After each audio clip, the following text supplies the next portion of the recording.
ഇതുപോലെ തന്നെ എന്റെ അവസാനം കാണുന്ന സ്വപ്നം കണ്ട് നടന്നിരുന്ന ഒരാളായിരുന്നു നിന്റെ തന്ത.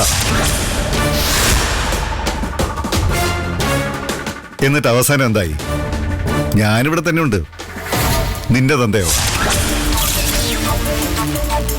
ശത്രുക്കളെ തിരഞ്ഞെടുക്കുമ്പോ സൂക്ഷിക്കണമെന്ന് പറയുന്ന ഇതുകൊണ്ടാ.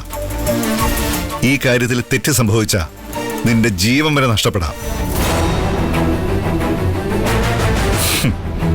മാധവന്റെ കാര്യം തന്നെ കണ്ടില്ലേ?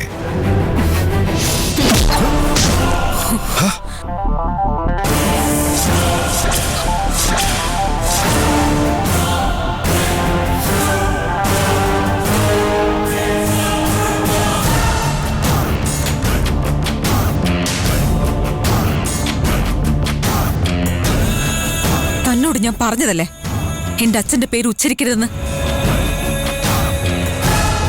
പറഞ്ഞിട്ട് മനസ്സിലാവാത്തവരെ ചവിട്ടിയിട്ട് മനസ്സിലാക്കിപ്പിക്കില്ല എന്റെ രീതി. എടീ,